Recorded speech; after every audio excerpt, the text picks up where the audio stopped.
Coming up, the freedom of the seas is under threat. a show of force in the Pacific, Launch an aircraft, shoot them. unlike the world has ever seen. It's as frightening as it is exhilarating. But will China get the message?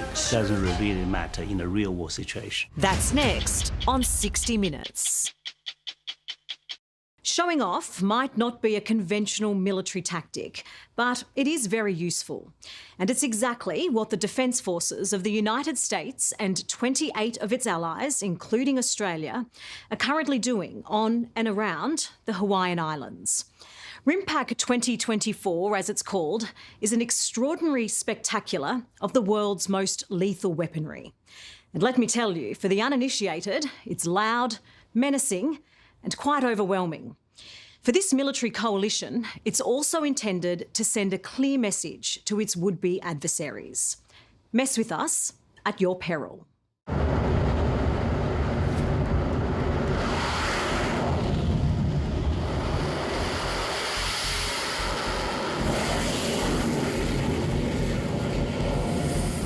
If anyone ever needed a close-up view of why the world should avoid going to war, this has surely got to be it. We're in Hawaii, where it's usually paradise. But for the last few weeks, it's been a fury of firepower that's as terrifying as it is impressive. This is the biggest military exercise in history.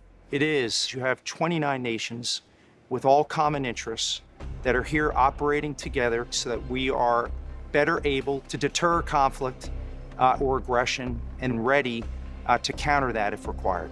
And by having that ability to respond, potential adversaries can say, you know what, there are consequences for actions, and today's not the day. But tomorrow could be. And that's what drives Vice Admiral John Wade, who's running this huge operation. The world, but especially the Indo-Pacific, it's a dangerous and complex area.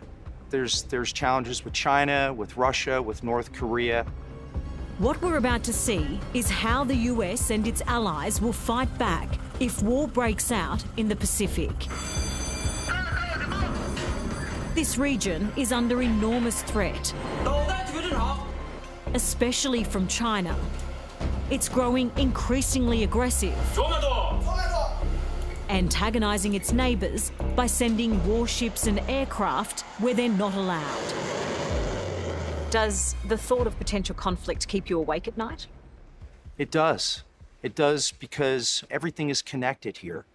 50% of the world's population, 50% of the world's natural resources, 80% of global trade. And that's why we have our military, not only the United States, but our allies and partners here working together, all with common interests to preserve the integrity of this region. We have 7 souls, 3+30 and fuel.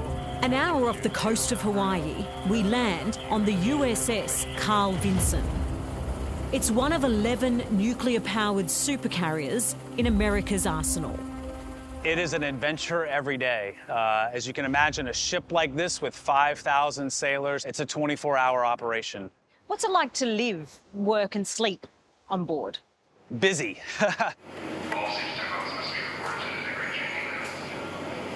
We have about 80 aircraft in total. Captain Matthew Thomas is the commanding officer of the Vinson. He started out flying a Hawkeye E2, like this one, but never guessed he'd end up in charge of an entire aircraft carrier. Your heart belongs in there.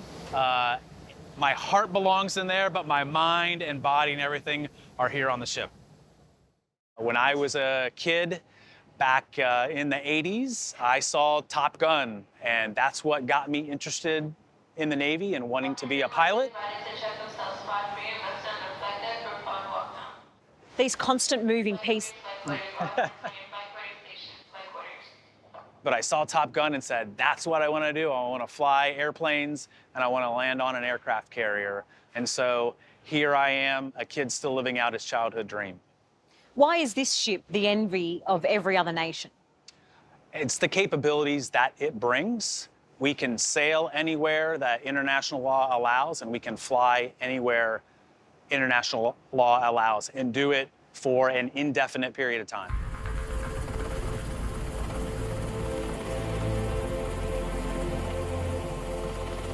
Even though this is one of the biggest warships in the world, you can't help but feel like a tiny drop in the middle of the Pacific Ocean. The runway isn't just short, it's also constantly moving. So the thought of taking off and landing here is as frightening as it is exhilarating. It's kind of like you're dressing up to be like a superhero. It's kind of fun to like put on all the gear, but the second the gloves go on and the mask comes down, it's like it's all business from there, just kind of focusing on what you're about to go do. Meet Lieutenant Hunter Coultis. Call sign, Sugar Lips. The call signs are a little bit sacred in the military, specifically the Navy itself. So I was raised in South Texas, so I kind of had that Southern politeness to me. So a lot of people thought I was very, very smooth when I talked to them, and I was talked my way into or out of situations. So I kind of got the call sign Sugar Lips at that point. So everybody would think you have the coolest job in the world, but what you do is incredibly serious and dangerous. Absolutely, yeah. You know, there's a little bit of fear, I think, in every single flight that you do, and I think it's a healthy amount of fear to kind of keep you safe. Up on the flight deck, Looking for number 6. Sugar Lips flies the F-35C Lightning II, the most advanced stealth fighter in the world. What is it like inside that cockpit? It's quiet at first, you know, you're getting taxied up to the catapult. Then you'll see him bend down, you know it's coming, he'll touch the flight deck, and then you just kind of sit there with your hands on the rails, just waiting for the acceleration that is the cat stroke.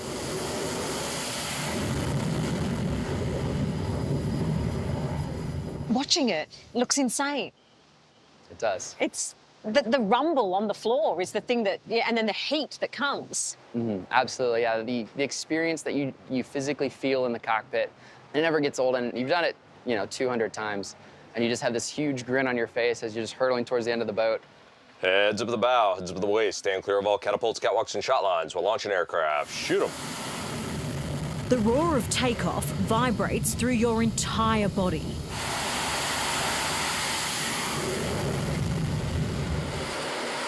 One by one, every few minutes, they catapult into the sky. Okay, copy. From the bridge, Captain Thomas directs the supercharged show. Are they practicing things like dogfighting? They do. You know, they would practice dogfighting. They would practice going out and looking for other ships. Our helicopters are out there. They might be looking for submarines. Our E-2s are airborne. They do command and control, so they are kind of directing the fight airborne. But even more delicate than launching into the sky is when America's fiercest fighters come back. The pilots need to catch the hook hanging off the back of their jet on one of 4 ropes on the flight deck. They land at full throttle in case they fail and need to take off again. You do what you have to do to get behind the boat, and then you have about 20 seconds where you're just purely focused on nothing else in the entire world. And then the world just slows down as you focus on landing on the boat and hopefully catching a wire. Have you ever missed? Absolutely, not often. But it does happen every now and then. And how often do you think about, well, today you're training, but tomorrow it could be the real thing? Absolutely, yeah. So every flight that we do has a purpose. You know, we are using every minute in the air that we can really to become experts for tomorrow, just in case, you know, we're called upon to answer the call. And if they are called, the Vinson is armed and ready. What sort of weapons do you have on board? We have a whole mix of weapons, both air-to-air missiles, air-to-ground missiles. We have bombs. We have smart bombs. We have torpedoes. And having these sort of weapons in your arsenal, I mean, what advantage would it give you during combat? It just helps us, obviously, to be lethal. I have zero doubt that we are fully capable to execute any mission our senior leaders ask. Zero doubt? Zero doubt. The level of confidence is impressive. But coming up, is it deterring or provoking the biggest challenger in the Pacific? China. Our ambition is not a secret. Nice to meet you. Yes, thank you for having me today. Yeah, thanks for being out here. Even after 38 years of service, you still can't wipe the smile off Admiral Lisa Franchetti's face. You like flying in the helicopter? I absolutely love it. The US Chief of Naval Operations and member of the Joint Chiefs of Staff advises the President on important military decisions. Sometimes I have to pinch myself that we get paid. But nothing beats the thrill of flying out to sea off the coast of Hawaii. In the White House or on warships, which one do you prefer? Oh, my favorite place is to be on a warship. I love being on this warship right now. And, you know, I grew up as a ship driver, and I really enjoy being at sea. So it's been a real pleasure to be out here and get the chance to visit with all the sailors and experience a little bit of what I used to do for a living. Today, as part of the RIMPAC operation, we're helicopter hopping across warships from South Korea, Japan and New Zealand. And the four-star Admiral's greatest weapon is her charm.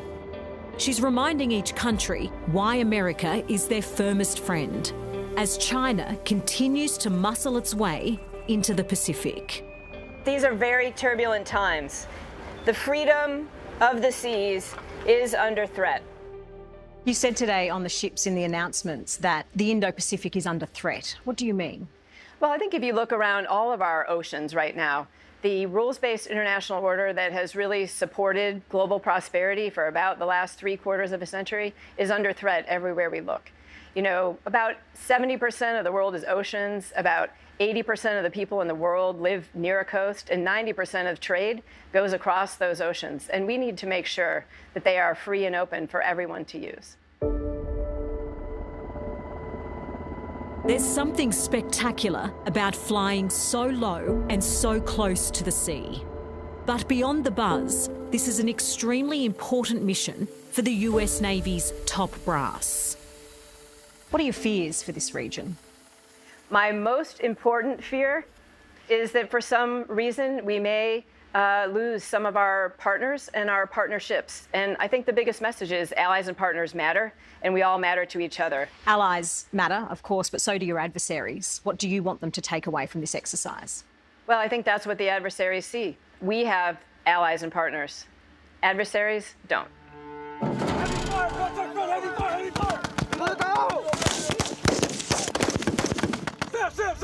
The strong bond between the US and its allies is just as clear and intimidating back on land. The things they're going to hear are heavy effective fire, which means the enemy has a high volume of fire. On the eastern coast of Oahu, US Marines are pushing their partners from Indonesia, Mexico, Ecuador and Tonga to their absolute limits. This scenario right here would be they're closing on an enemy position. It's fast and frantic, but most confronting is the sound of gunfire at such close range. Moving! Heavy fire! Heavy fire! And that's exactly how Major Sam Otavio wants it to feel for the shooters too. Right, you want to try to design the conditions as close to the battlefield as you can. A little bit of a language barrier, which is realistic to when we're in the Pacific and we're fighting with these partners. Like that language barrier is going to be very real. It's going to be something we have to work through. So it's awesome that we get to train out here with them like this. No fires! No fires! No fire! There's no doubt these war games are an impressive and at times terrifying display of what the US and its allies can do. But China is having none of it. They say, far from protecting peace and security, this show of force only puts our region at greater risk. Let's go. Hit it again. Hit it again. I think it's a kind of art of performance, yeah? Jibo is a retired Chinese senior colonel. From Beijing, he's paying close attention to the enormous military might on display in Hawaii. Does the thought of coming up against that force worry you? No, I don't think so, because Why should we be worried? We should not be worried at all. If it is about China as a potential threat in a real situation, I don't believe there are many countries that would wholeheartedly follow the United States. Do you really believe that many of America's allies would actually side with China if a war was to break out? I believe those countries, those allies of the United States that would be involved in a war would be less than a handful. I think that would be the worst fear, to see the two largest economies fighting against each other. Well, it's clear that the adversaries are watching. There's many nations that are responding to our actions here. Oh, really? I've been focused on submarine maintenance. As the commander of the RIMPAC exercise, Vice Admiral John Wade doesn't shy away from the point of the entire operation. To preserve peace and stability and to deter conflict, you need to do that through strength and got to practice. I call it sets and reps, working together. Sets and reps, I like it. What is it? Sets and reps are just building muscle memory, and then to be able to, over time, with increasing complexity, work together so that we can be better prepared to deter aggression or to counter it if required. China is confident about itself, and China is not panicking. But the difference is the US has allies and China doesn't. That is almost true, but it doesn't really matter. China is more than 200 times stronger than American shipbuilding industry in terms of capabilities. Our ambition is not a secret. All right, great to see you all. Thank you. Thank you. Thank you so much. Keeping the peace in the Pacific could depend on who Americans elect as their next president in 4 months' time. Thank you again. Have a good exercise. Thank you so much. Admiral Lisa Franchetti knows that person will turn to her for advice on how to prevent another global conflict. Come November, you might have a new Commander-in-Chief. Regardless of who wins, will America's bond with the Pacific be as strong? I'm confident that our relationships and the strategic importance of this region will never change. You can never take any relationship with a partner for granted. And so we always need to be here, we always need to be exercising, and we always need to be listening to our partners. Right now, the US has no greater partner than Australia. One of 11 Squadron's finest. It's a fine-looking aircraft, isn't it? Coming up, our top job at the world's biggest war games.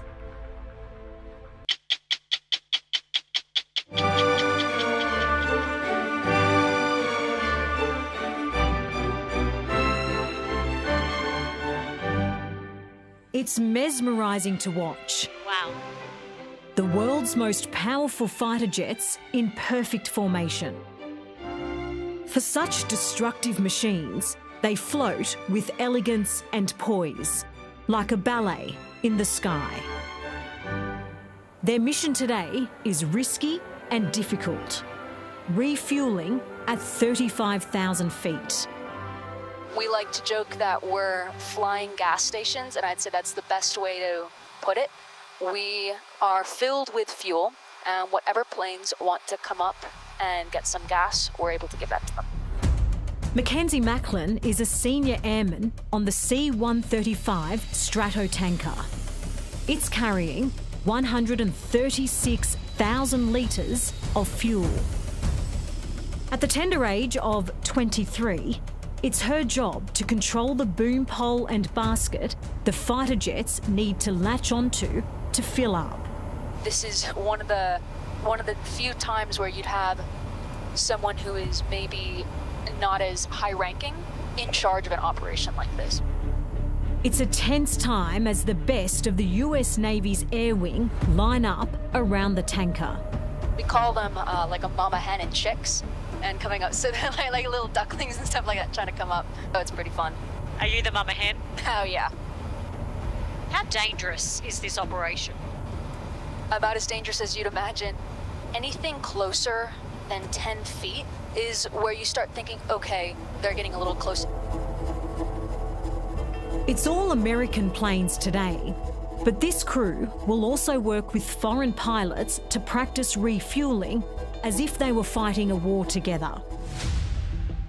Every move they make has been carefully planned by Australian Air Commodore Louise Desjardins. She's in charge of all the air operations here at RIMPAC, the biggest military exercise the world has ever seen. How do you keep track of all those aircraft in such a small space? We have a big team and great systems. You can't do modern warfare on your own, and I think having partners that you can trust and work with is really important these days. And if we don't do that and a conflict breaks out, what situations do you face if you're not ready? Well, I honestly, I hope it's a situation that we never find ourselves in, and that's our job and our responsibility to make sure that we don't. A huge part of Australia's defence relies on this plane, the P-8 Poseidon. It's a fine-looking aircraft, isn't it? It certainly is. Tell me about it. It looks like a commercial jet, but on board, it's a different story. The Poseidon carries top-secret technology as it patrols the world's oceans to detect and track enemies below. It's looking for any surface vessel or a submarine, and you can see at the back of the aircraft the chutes where the sonobuoys would come out for, and it uses that to listen underwater for any submarine activity. It carries harpoons and it carries torpedoes as well, so it has a strike capability. How much damage can those weapons do? It can take out a submarine, it can contribute to taking out a surface vessel. But Australia isn't the only one building up its arsenal. Former senior colonel in the Chinese military, Jabo, says his country is too.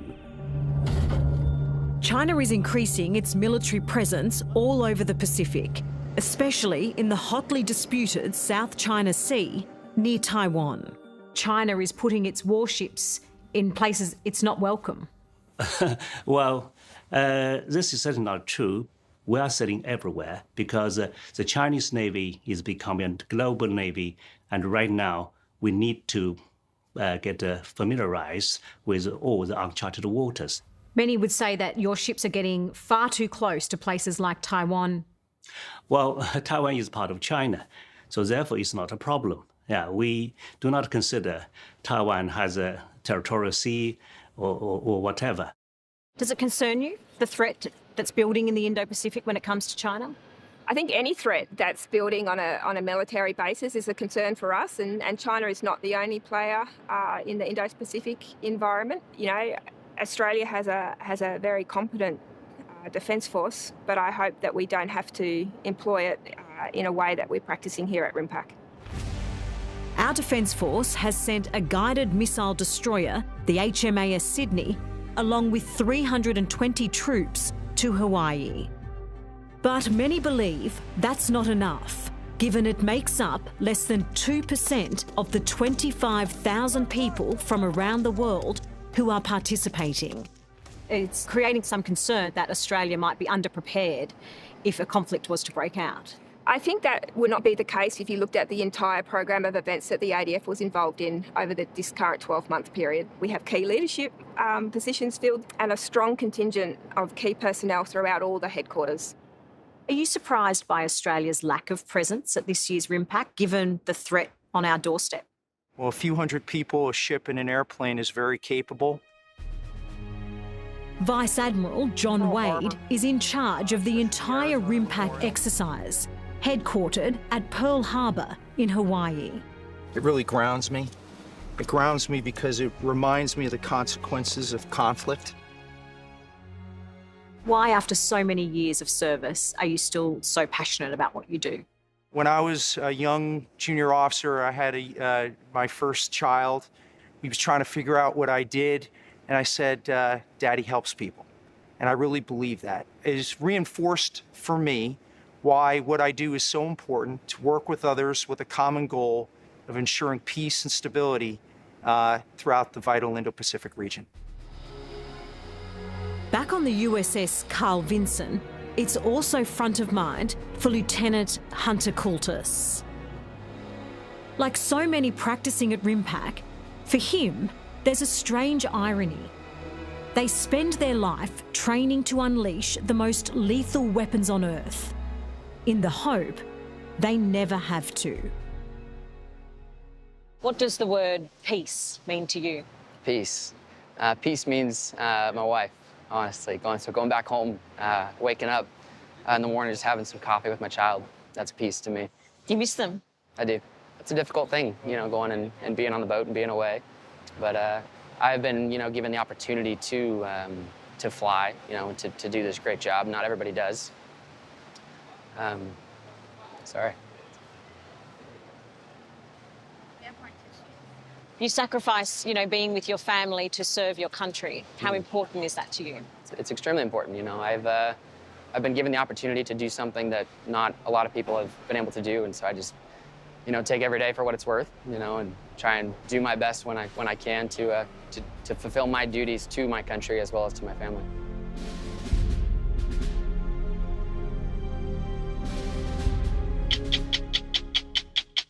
Hello, I'm Dimity Clancey. Thanks for watching 60 Minutes Australia. Subscribe to our channel now for brand new stories and exclusive clips every week. And don't miss out on our extra minute segments and full episodes of 60 Minutes on 9now.com.au and the 9Now app.